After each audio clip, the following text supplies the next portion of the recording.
Welcome to Spiritual Naturalism Today, a conversation on science, nature, and spirituality. Our program is sponsored by the Spiritual Naturalist Society with host Daniel Strain.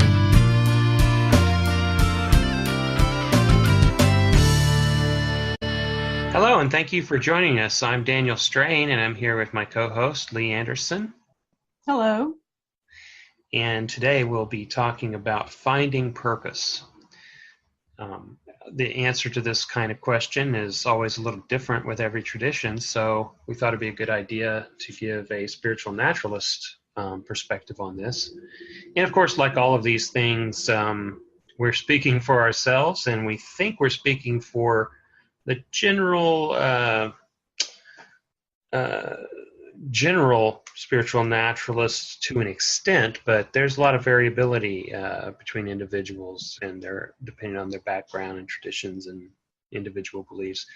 But we should be able to have an interesting conversation about it and give you some examples and some things to think about. Finding purpose. So do you want to start us off, Leigh? What are some of your first thoughts about it? Well, this happens to be a point in my life where I'm actually kind of reevaluating or reexamining what I think somebody's purpose in life is. When I was younger and was working and was married and was raising kids, what I thought, was my purpose in life was to be a good parent, to raise my kids, to have good moral values, to be a worthwhile employee at work, provide them something for what they were paying me for, and things like that. As the children have grown and I have retired, and now I am at a point in my life where, time is available to me to volunteer and do things like that. I'm starting to think about more along the lines of, rather than my role as a parent or an employee or something like that, but as a human being, what is my purpose? If I volunteer for one thing, and sometimes I find myself, I think that I'm like over volunteering for things, tiring myself out, and am I really providing anything of substance to anybody? So I'm at that point of looking at, as a human being, what is my purpose in life? So is it that there's a connection then between our sense of purpose and the different phases of our life? And as we move into different phases of life, we take on different roles, and that has an effect on, what we thought was our purpose may change? I think so. And I think that goes along with just aging in general. You move through different roles in your life, and so you start reevaluating what you knew in a previous role compared to, how things are in a current role. And I think you reevaluate a lot of things. And so what my purpose in life is one of those things that I'm reevaluating right now. Mm. I've actually spent a lot of time over this past year thinking about that because I've gotten more into meditating and things like that. So from a spiritual perspective, having time to actually think about things kind of takes away the boundaries of a role being there to provide an answer for me. So, the boundaries are down, the walls are down now, and I've got a whole big kind of area now of what purpose can be. So I'm having a harder time figuring out what purpose is. So I think that's interesting that you start off thinking about purpose and role as being close together, but maybe not anymore. And to me, I think that a lot of people, get their sense of purpose from their roles, whether it be a parent or employee, even like you said. But there's a little bit of I can imagine some people having qualms with that because that's almost like we're thinking of human beings as being these measured by their usefulness or their utility. What can you produce for the collective, and Yeah. as opposed to maybe an innate worth that comes from just being human, as opposed to what it is you contribute or do. And so how do we so that's an interesting point, because interesting to me, because it I can see both sides of that. I mean, you don't want to necessarily think that your purpose or that other people's purpose, that their purposelessness, if they don't contribute X amount or don't do something, so I guess there's kind of a triangle going on there between purpose, role, and value.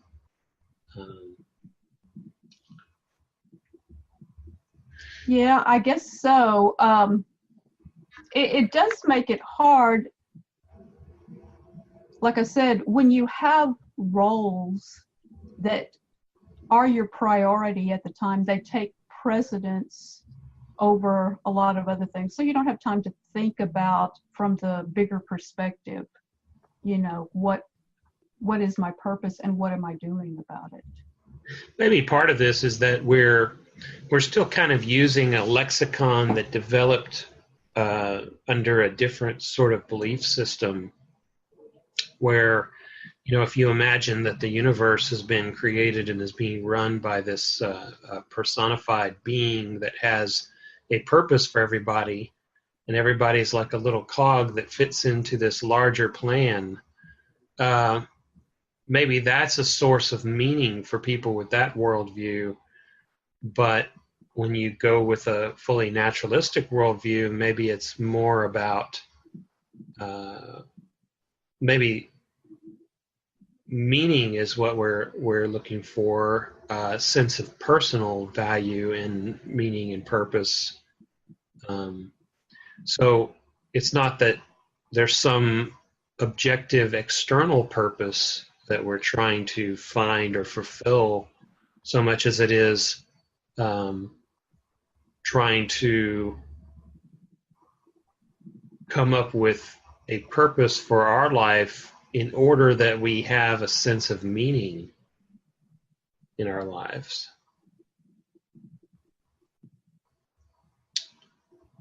And how do you find that, how does the normal person go about finding that meaning? When you meditate, and again, I haven't been doing that much meditation, but I've been doing what I do consistently. I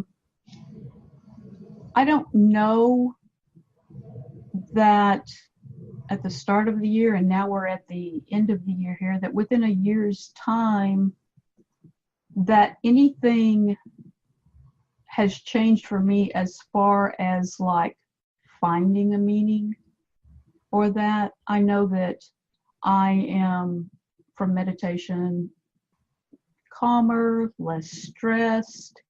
I can handle things easier and all that. But as far as finding meaning, I don't know. So how do you go about, finding that? Yeah, I was real interested to hear you talk about how meditation had brought a lot of this up for you.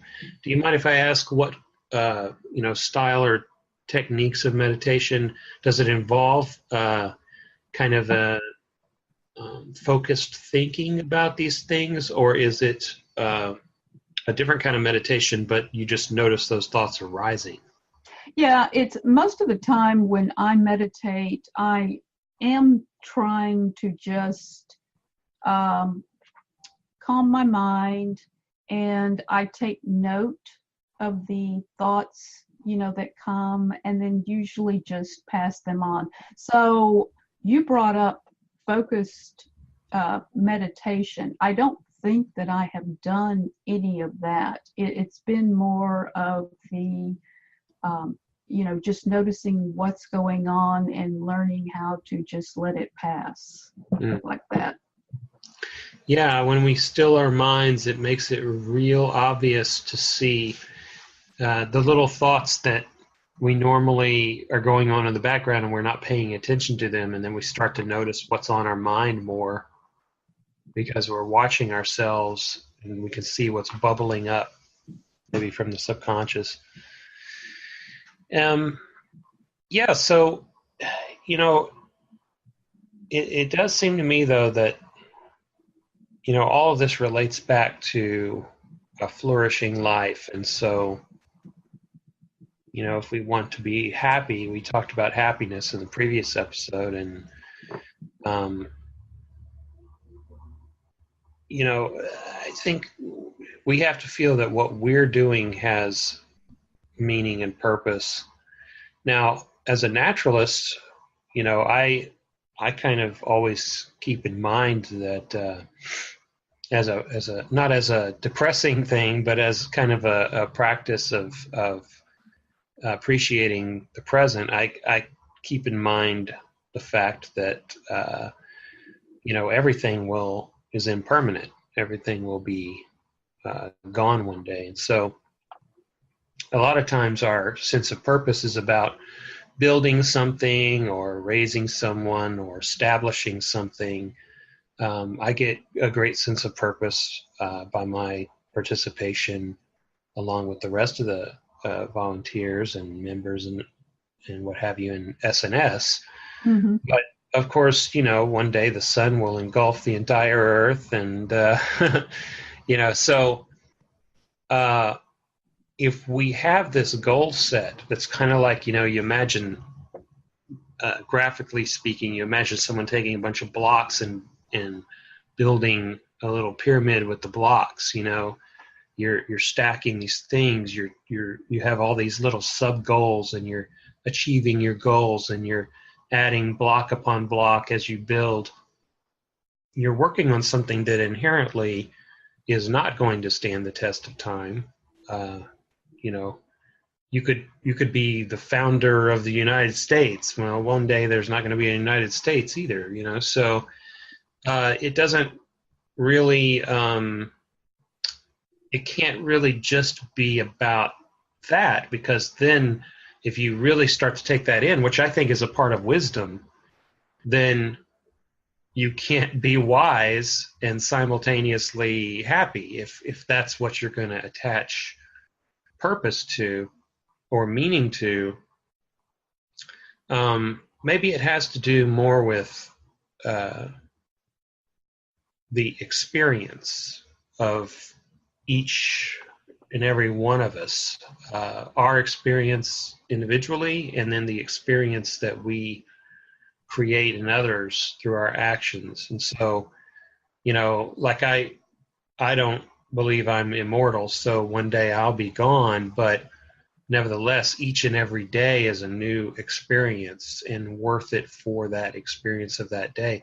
And so if I do something that helps someone, whether it's something I do in the society, or whether it's something, for SNS, or whether it's something for a family member or a friend, I'm creating an experience, my own experience of the satisfaction of seeing them help, and then, their experience, and that has value for its own sake, not for some future thing. It's just that we go through these little goal sets because in the meantime, we have a life to live. And what about doing things for yourself also? Oh, yeah. Mm-hmm. Whenever it I'm comes thinking, to yourself versus... I'm sorry, go ahead.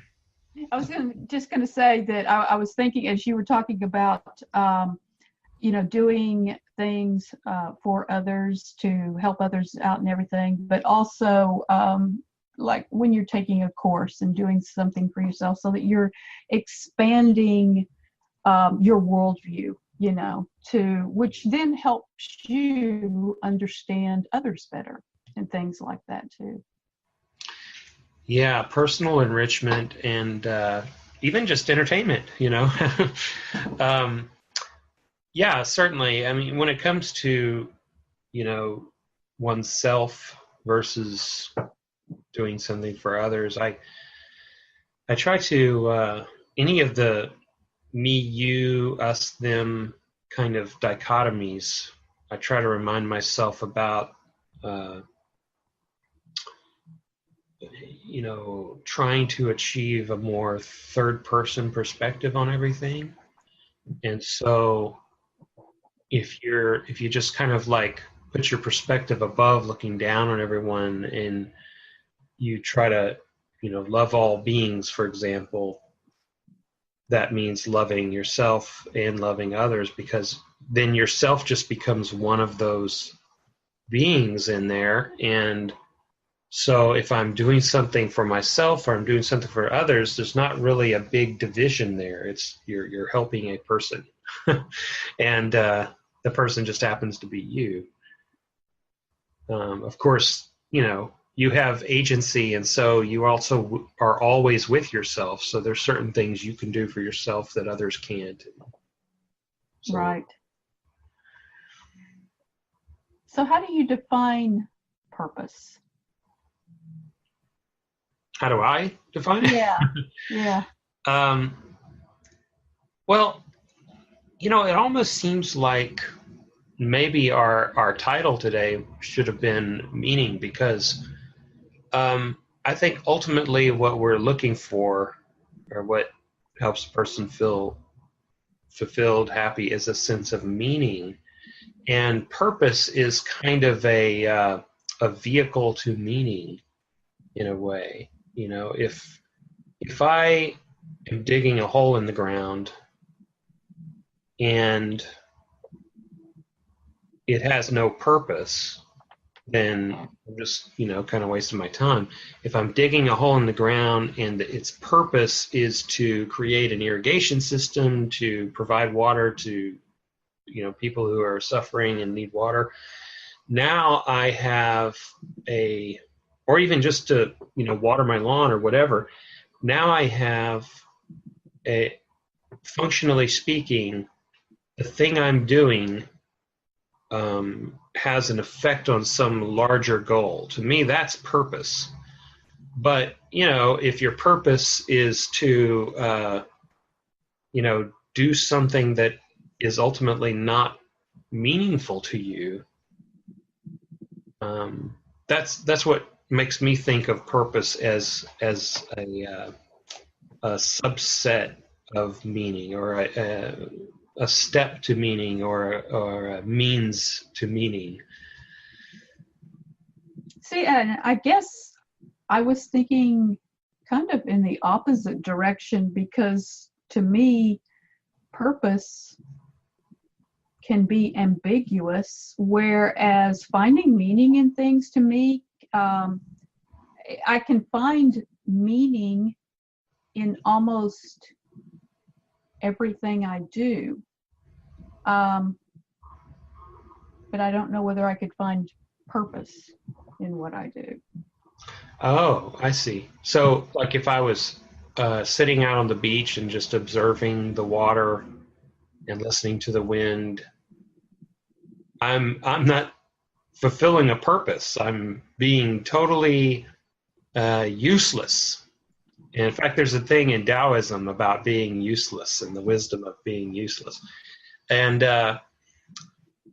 but so there's no purpose there at all, but there's still meaning. Yeah. I would agree with that. I just meant to say before that purpose can be a means of finding meaning, but not the only source of meaning. Like it's underneath the category, under that subset, but there's a lot of other things under that subset as well. Well, when you say that, now I understand looking at purpose from that perspective. And that's what I was saying. I was not looking at it that way before and was having a hard time with the word itself. Yeah, to me, it was kind of a simple, kind of a simplistic thing. Like, you see a tool in a garage or something, you pick it up, it's a tool you've never seen before, and you ask somebody, what's the purpose of this tool? What purpose does it serve? Yeah. Or, if I'm working at a place and I'm supposed to put the box from one conveyor to the next, I'm serving the purpose of, getting the product to the next stage of development or something. It's kind of a very logical, if you're a parent, your purpose as a parent is to, raise children and right. raise the child, and so it's kind of a functional sort of thing. And a functional sort of thing could be a source of meaning, but sitting on the beach can be a source of meaning. And so finding purpose in life, if I'm just reminding myself again of our topic, finding purpose in life, I think what we're implying in that short phrase is finding a purpose or purposes that you can contribute to, which give you meaning and therefore give you a sense of value and happiness and flourishing in life. Yeah. Does that make sense? I mean, I'm kind of just thinking out loud. No. That makes more sense to me, and I can tie it in with meaning now. Yeah. I think that there's something to be said here for the topic of human nature, too. Both the Stoics and the Buddhists, my two favorite things for my own practice, both of them, they spend a lot of time thinking about what is our nature as human beings, because you're trying to figure out, how to drive a car. You want to know how cars work. And so, as social animals, we do have this instinct of empathy, which can be cultivated or diminished. We have, feelings of compassion, and we have a lot of other little emotional cues and responses that have to do with interacting with one another, helping one another. And so I think that most people, if they're psychologically healthy and they've developed these things and are cultivating them well, that you'll have great peace of mind by having something that you're doing in life which contributes to the well-being of others. And as so long as you're not sacrificing yourself in the process, because then you're hurting one person to help another. Right. So that's not very productive. But, if you can do that and you gain a very deep kind of satisfaction from that, I think that's going to be, you could say, well, everybody likes different things. Everybody could find purpose in all kinds of different things. But to me, I think, those are where some of the deepest, most profound senses of equanimity can come from those sorts of things. Yeah, I would agree with that. And I think one of the things as I've gotten into retirement is that I was more consistent with activities where I would volunteer and help people when I was working and when I was raising kids, because I had such a limited amount, so I had to schedule it in there. Now things are sort of sporadic when I can get out and do something that I purposefully, go out and volunteer for. And so it seems to me it's not as continuous a flow of activity that I'm doing, which is why I'm questioning even myself on, okay, what are you doing to add purpose to your life? So Yeah, and that kind of exploration that you're doing with yourself at this time is really, I guess, a whole other part of it. Correct me if I'm wrong, but a whole other part of it has got to be really learning to listen to yourself, because it's not about some right answer that just exists out in the void. It's really about what is going to be right for you. How do you really feel? You could say to yourself, well, I think, it would be really great and noble to go do some thing, some charitable thing. You go and you start doing it, and it's just not you. It's not, right. It's not a passion. It's not where you're at mentally, not you, but one. And so yeah, I think a whole other half of that exploration, would you say, is learning about yourself, and where you are now, relearning about your new self. Yes. Yeah, and it's, I guess I'm probably a little bit impatient, but it's been a couple of years, and I'm still not finding the flow that I had before with all of this, but it's okay because I've got time. So I'm working on it. Yeah, I mean, there's so many different interesting little, cautionary notes, pitfalls, opportunities, and different little, it's a very windy kind of path because, on the one hand, for example, we want to contribute to others, but on the other hand, like I was saying before, we have to realize that we're going to try to do X, Y, and Z, but maybe that won't happen. Maybe it will not work out because of whatever other factors beyond our control. And so keeping that source of satisfaction on the kind of person we're doing these actions, these outward actions are just a vehicle for self molding in a way, because that's the only thing internally that we can really totally control. We try to do these actions, and that trying is what I try to get purpose from, is that trying, just that decision to do it and continue trying to do it each day. That to me is where I try to keep my focus, and not let myself get carried up or caught up in this and this and that have to happen, or X, Y, and Z must come true, or I've put all this work into this, so this thing has to have, whatever result in the outward world. And then, if we're not careful to do that, we could end up with a situation where we've invested all of our sense of purpose in something, and then it doesn't work out, and then we feel like all of that was a waste, and we feel like, oh no, now I have no purpose or meaning in life. Right. Yeah, no, I agree with you, and I think I've come, more to thinking that same way, in that the goal is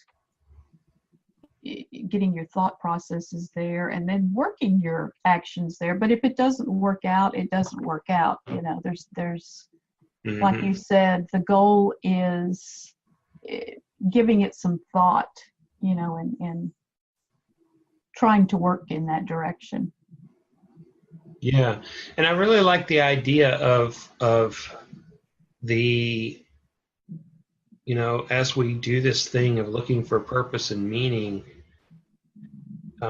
the role of compassion, not just for others, but for ourselves, learning to love one another, love others, love ourselves, not because of what we can or can't do, but because of having an innate sense of value and for each being in their own right, regardless of whether they're productive or they're not productive, or they do this or do that, or have a talent in this or don't have a talent in that.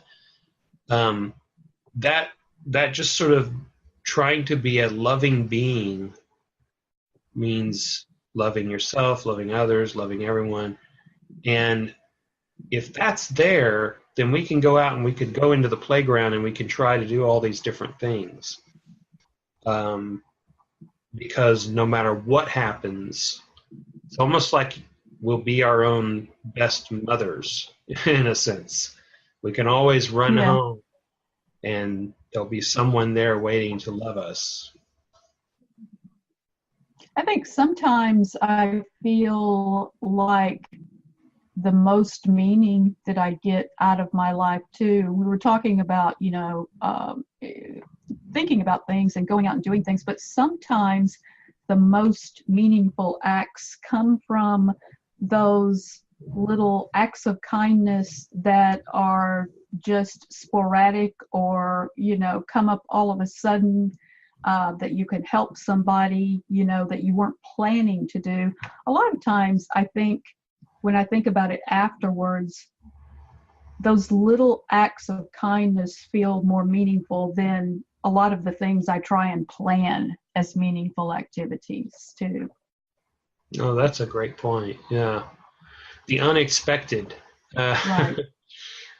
Yeah, the John Lennon quote, about life is what happens when you're busy making other plans. Yeah. Well, like helping someone at the grocery store who it's raining, they've dropped something in the rain and they're bending down to pick it up and dropped more of their groceries, and just stopping to help them and things like that.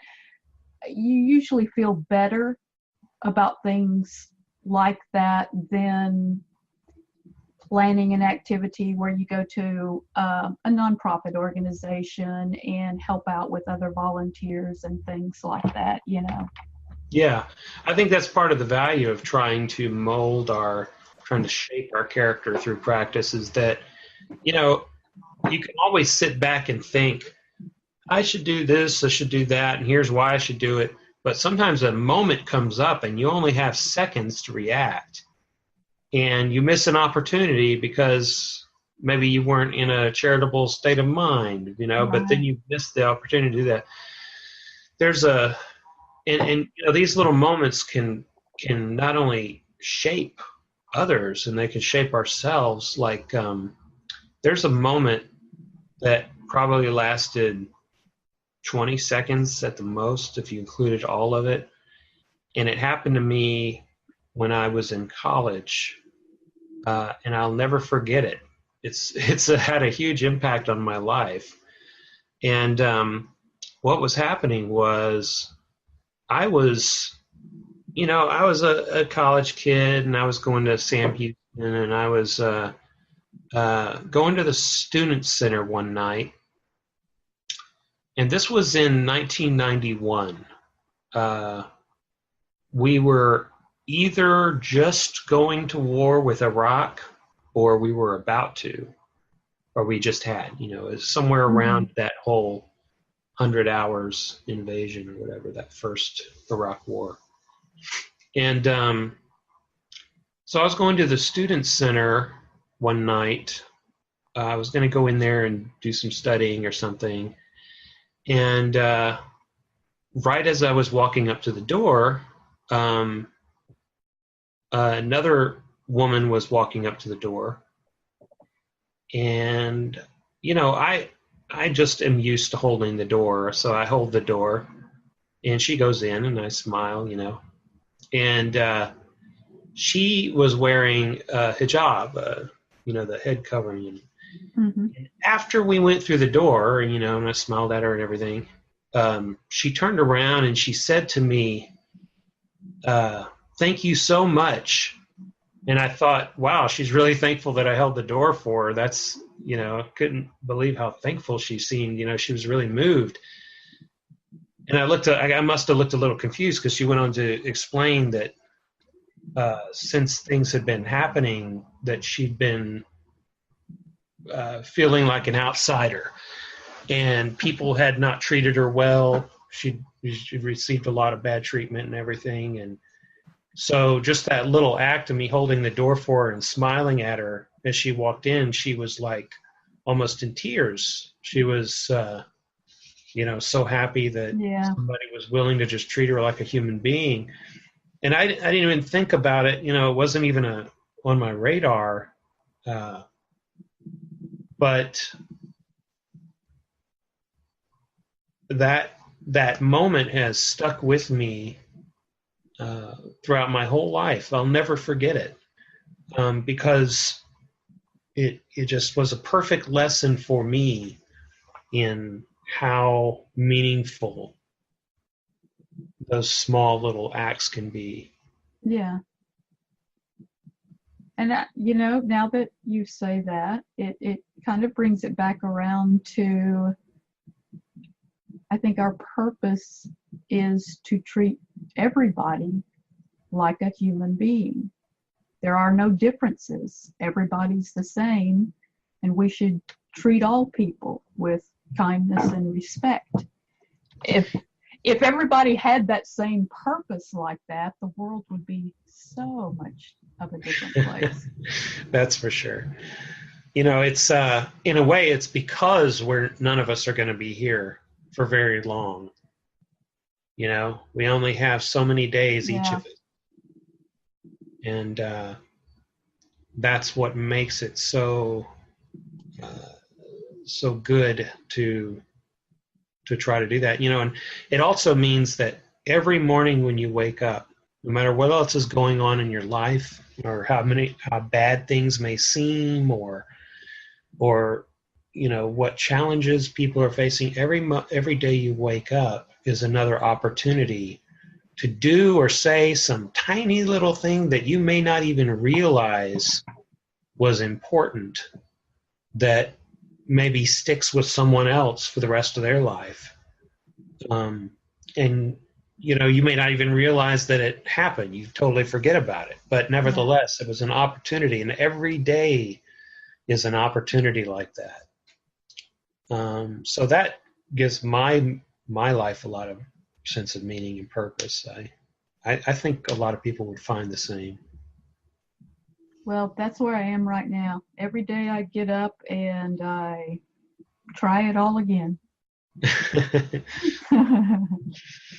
Well, that's great. I really appreciate you bringing this up. And I think it was a good topic for us to talk about. And just like all of our topics, there's so many interesting little layers and right. aspects to this that we could unfold. So many little nuances. Yeah. But let me go ahead and leave it to our listeners then. And if you would like to get on our website, we have each one of these episodes has its own webpage with a little comment section. You can comment on the episode, or feel free to send us an email. I really appreciate you listening today, and we hope you'll join us for the next episode and check out some of our past episodes if you haven't heard them yet. Leigh, thanks for joining me today. Well, thank you. And we'll talk to everyone next month. Bye-bye. Goodbye. This program was sponsored by the Spiritual Naturalist Society. Learn more and become a member at spiritualnaturalistsociety.org. Our music was composed by John Clemisrude. Please share our program and join us next time on Spiritual Naturalism Today.